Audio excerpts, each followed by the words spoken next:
Good morning, ladies and gentlemen. Welcome back to this Monday morning with business coach Moloy, the series Power of Five, episode 31. 31 Mondays have passed. Amazing feeling. Thank you so much for being with us. Didn't imagine when we started off this about a couple of years back that we would be on our third series.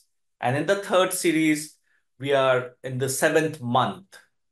And it's only because of you and only because of all of you who have been watching us, helping us, pushing us, guiding us into coming and sharing things that actually aligns with our mission.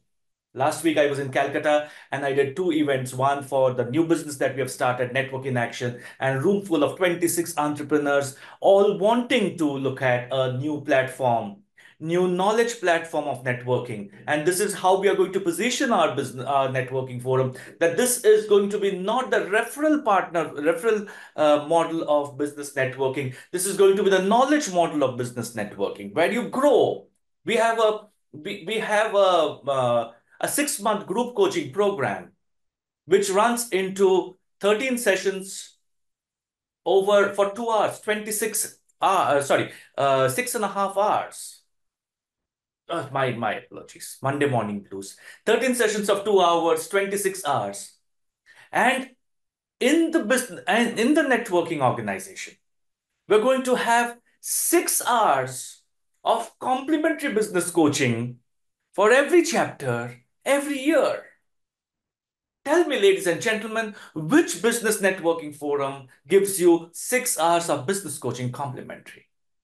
So we have 26 entrepreneurs came into our room wanting to know more, and we are on the verge of starting our first group or chapter, as we call it.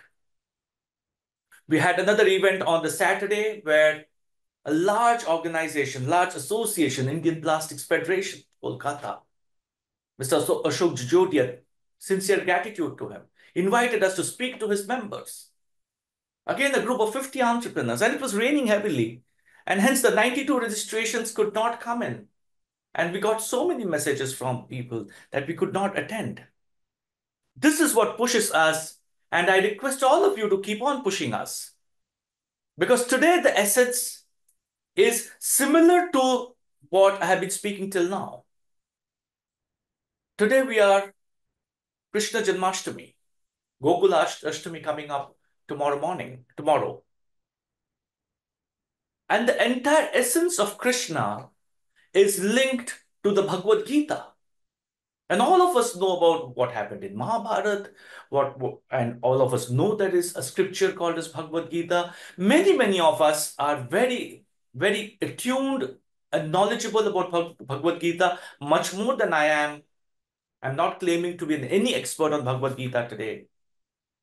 But when you step back and look at various things that are happening in the business, how are we going to link the learnings of Bhagavad Gita to the entrepreneurial journey?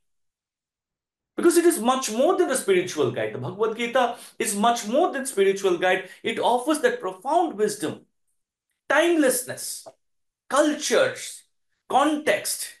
It is not a religious book. It is a fountain of knowledge and makes it consistently relevant in whichever modern world we may be in. Because at the heart, the Gita is a conversation between a warrior prince who we can now relate to an entrepreneur and the God Krishna, Lord Krishna, who is a charioteer, but who also is his coach, who also serves as a spiritual guide. And this dialogue occurring on the battlefield of Kurukshetra is a metaphor for the internal and external battles that we all face in life, especially in the realm of business. As entrepreneurs, we are constantly navigating complex decisions, ethical dilemmas, and the challenge of leadership. Today, let's explore 5 of those lessons from Krishna's teachings that can benefit some of us. And the first is what every individual has spoken about when it comes to business coaching, life, and that is clarity of purpose. aligning your mission to your dharma. What is your dharma? One of the significant lessons Krishna imparts to Arjuna is the importance and understanding of fulfilling one's dharma or duty. And in the context of entrepreneurship, dharma can be interpreted as your business's core mission, your purpose, the why of your business. And Krishna advises Arjuna to embrace this duty as a warrior, despite the challenges, the ethical dilemmas, the moral dilemmas he faces. And similarly, as an entrepreneur, we need to gain that clarity about your purpose and align our actions with our core mission, because there will be a group of people we are surrounded with today who will not be aligned to that mission, who will not be aligned to our core purpose. As you grow higher and more successful in your business, there are people who fall away. Your closest and nearest and dear ones are the ones who will come with jealousy.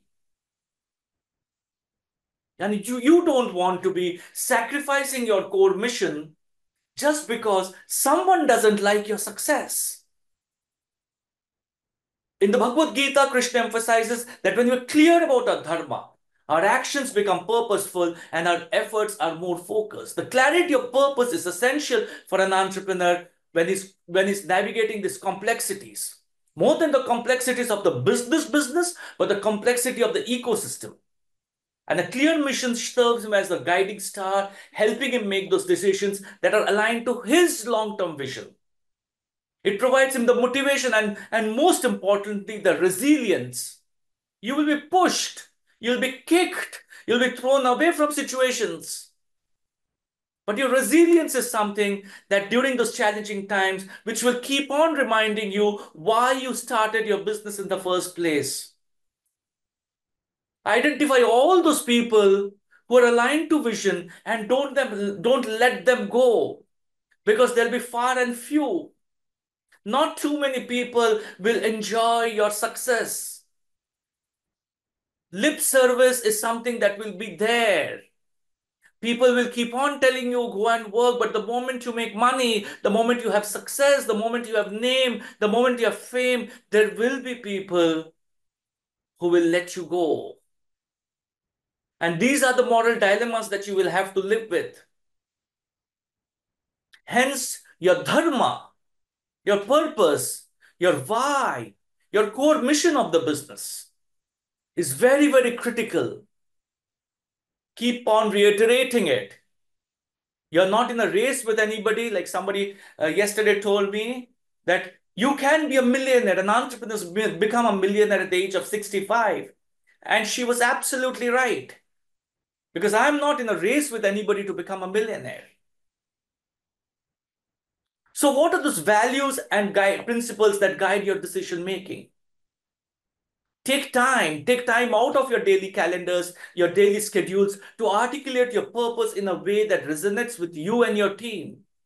And the purpose should go beyond profit and focus on the value on why you created the customers, the employees, and the broader community. And once you have established this clarity of purpose, use it as a touchstone for all your business decisions. So whenever you're making a difficult choice or are in a challenging situation, ask yourself this: does this align with our core mission? Does it move us away or towards fulfilling our dharma? And by consistently aligning your actions with your purpose, you can build a business that is not only successful, but most importantly, meaningful and impactful. Number 2 lesson, detachment from outcomes. Very easy to say.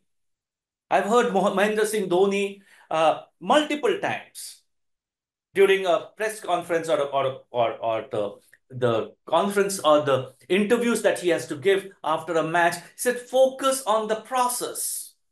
Because he is one person, you like him, you dislike him, whatever. But that one statement has consistently stuck with me. Focus on the process. And one of the profound teachings Krishna shares with Arjun in the concept is Nishkam Karma or selfless action. Krishna advises Arjun to focus on his duty and to perform his actions with dedication and commitment without attachment to the results. There will be multiple things that you will have to do on today's planet that you will do, you need to do. But don't look at it from a situation of personal gain always. Because I believe giving and helping somebody who desperately needs it is much more gratifying than that packet of money that comes into your bank account. Krishna advises Arjuna to focus on his duty and to perform his actions with dedication and commitment. And this teaching is relevant for us entrepreneurs who face the pressure of achieving specific outcomes such as profit, growth, market share. And Krishna's advice to detach from business or from outcomes is not being indifferent to success or failure, but rather from freeing yourself from the anxiety and stress that can come from excessive focus on outcomes. And when we become overly attached to the outcomes of action, we can lose sight of the process and the actions and the activities that need to be done. And this attachment can lead to fear, frustration, burnout. Detachment allows an entrepreneur to maintain focus and composure in the face of uncertainty or setbacks. A powerful example of detachment from outcomes can be seen from the story of Thomas Alva Edison, the inventor of the light bulb. He once famously said, "I have not failed. I have found 10,000 ways that don't work." And despite these countless setbacks and failures, Edison focused on the work undeterred. So whenever you're faced with defeat, if I can use the word, whenever you're faced with failure, instead of focusing on the failure as an outcome, step back away from that situation and ask yourself this question: is my process right? Because if your process is not right, if the actions that you're taking are not right, if the activities that you're doing are not right, then the outcomes will never come. And by doing what you have done, if you have not received the outcomes, and you have done it diligently to the best of your ability, then those actions and those activities now need to change. You're not a tree that you're built in one place and you can't move. You can uproot yourself and focus on what are those new activities that you need to do to get the outcomes that you so desire. These are learnings that are perennial. These are learnings that will stay with everybody. And if you're able to imbibe the system across the organization, you truly, truly start growing. So encourage your team to prioritize quality, innovation, continuous improvement, rather than getting fixated on specific outcomes. A famous angel investor once said that of the 10 investments that I make, 8 are failures. Only 2 become successful. And if I had known which 8 will fail, I would have never done them. But the truth is that I don't know which 8 will fail unless I have done them. So you have to do it to fail and to do it to know what will be successful. Because 8 things, if everything that you do, will fail. Number 3, leadership through example. The power of leading by example. Krishna throughout the Bhagavad Gita emphasizes the importance of leading by example. You cannot be that one person who works 6 hours in a day, and working does not mean working. Working could be strategizing, working could be networking, working could be attending events. You cannot be that person who is casual and does not commit himself or herself to work and expect the team to work. So Krishna tells Arjuna, whatever action is performed by a great man, common men will follow. Whatever standards he sets by exemplary acts, the world will pursue. And by the very definition, as an entrepreneur, you are greater than the rest because you have the ability to take that risk and move ahead when you had the opportunity of a comfortable life. This teaching underscores the profound influence that leaders can have on their followers. And as an entrepreneur, your leadership style, the values you embody, have a direct impact on your team's morale, motivation, and performance. Leading by example is more than just setting a good example. It's by embodying the principles, the values you want to see in your organization. When I tell myself, or when I go out and propagate to the world that my mission or our mission as an organization is to impact the lives and businesses of 1,000 entrepreneurs, am I personally doing everything possible to do that?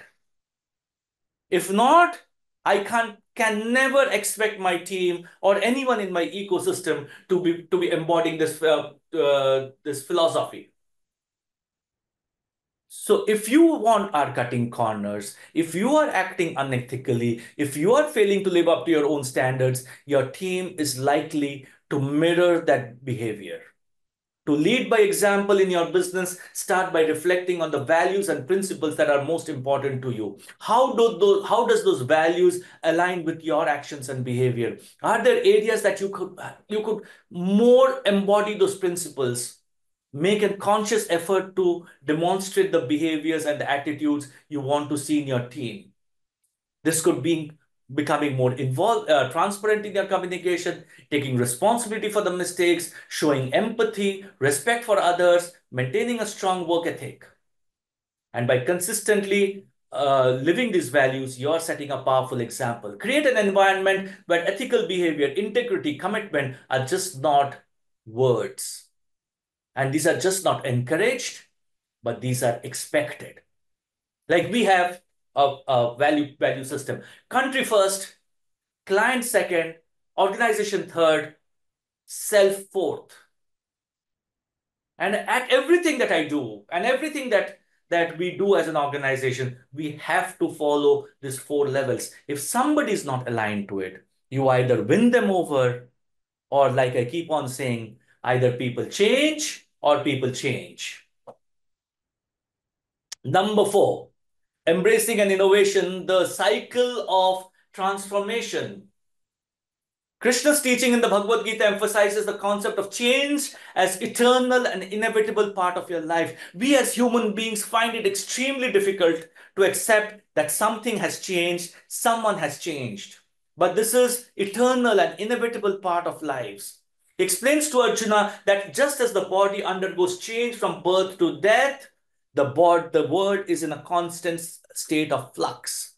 This understanding is the basic nature of existence. In the Gita, Krishna encourages Arjuna to embrace the inevitability of change and to adapt it with wisdom and resilience. And for entrepreneurs, this means recognizing that change is not something to be feared or resisted, but rather an opportunity for growth and innovation. Businesses fail because they fail to adapt to changing market conditions, technological advancement. We have seen that with Kodak. We have seen that with BlackBerry. We have seen that with Nokia. So which means embracing change requires a mindset of continuous learning and innovation. It involves staying ahead of the trends, being open to new ideas, and having the courage to disrupt the status quo. One of the most successful examples of change and innovation is Amazon. Founded as an online bookstore, Amazon has consistently evolved and expanded its business model, transforming into the world's largest online retailer, and now a leader in cloud computing, artificial intelligence, and logistics. Jeff Bezos, the founder of Amazon, said, "What's dangerous is not to evolve." And Amazon's ability to embrace change and innovate has been key factors to this success. So stay informed about your industry trends, technological advancement, shift in consumer behavior. Use this knowledge to identify opportunities for innovation, anticipate potential challenges. The world is moving too fast, but we don't have a choice. We don't have a chance if we don't move faster than the world. Be willing to take calculated risks. Let go of certain businesses if you can't, if you think the world has moved ahead. Learn from both successes and failures. And finally, number 5, overcoming challenges with courage. Your courage, your inner strength, and your power of resilience. Bhagavad Gita is ultimately the story of resilience, courage, and inner strength. And Krishna's guidance helps Arjuna overcome these doubts, fears, confusion, enabling him to face the challenges. Krishna teaches that the entire strength comes from within, and the resilience is the key to overcoming obstacles and achieving success. For entrepreneurs, this means developing a mental and emotional fortitude. It involves cultivating a strong sense of self-belief, staying focused on your goals. Resilience is not about enduring difficult times. It's about growing stronger as a result of those experiences. Entrepreneurs who develop resilience are better equipped to handle the ups and downs of the business world and to emerge from challenges. And one of the big examples of resilience is Elon Musk.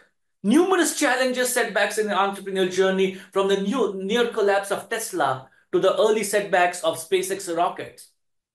Despite this, he's today the richest man on planet because he remained determined and resilient and ultimately achieving the groundbreaking successes. To cultivate your resilience in your business, start by building a strong foundation of inner belief. Reflect on your past successes and challenge and recognize the skills and qualities that you have. Use these experiences as a source of confidence. Encourage a culture of resilience within your team. Additionally, practice mindfulness. Practice stress management techniques to maintain your emotional and mental well-being. It has helped me personally. When I started practicing stress management techniques, when I started practicing healing, currently I am undergoing mental healing because we all need that healing processes. Healing is not the medications that you pop in. Healing is what you do with the mind. Resilience is not about physical endurance. It's about maintaining a healthy and balanced mindset. The teachings of Krishna in the Bhagavad Gita offers timeless wisdom that can guide us entrepreneurs throughout a journey of success. By embracing these lessons, clarity of purpose, detachment from outcomes, leadership through examples, embracing change, cultivating resilience, you can build a business that is not only successful, but meaningful and fulfilling. And as you move forward in your entrepreneurial journey, take time to reflect on these teachings and to apply them in your daily life and work. By aligning your actions with your purpose, leading with integrity, embracing change, you can navigate the challenges of business. Krishna's teachings remind us that success is not about achieving specific outcomes, but about the journey we need to take to get there. By integrating these principles into your journey, you can create a business that not only thrives, but contributes to the greater good.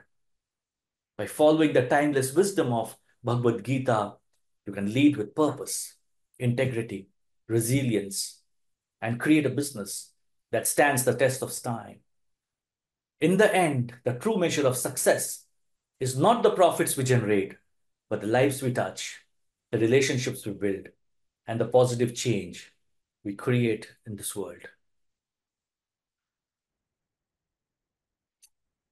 I bow down my head today to the great learning. And may all of us make use of this day, the Krishna Janmashtami, to imbibe the true learnings of Bhagavad Gita. Because like I said at the beginning, Bhagavad Gita is not a religious text. It's a wisdom book. And may we all, in this difficult world that we're living in currently, imbibe these lessons and become better human beings. Thank you so much, ladies and gentlemen, for being with us over this many, many years. I shall see you next week, same place, same time. Till then, have a great Monday and have a great week ahead. Jai Shri Krishna.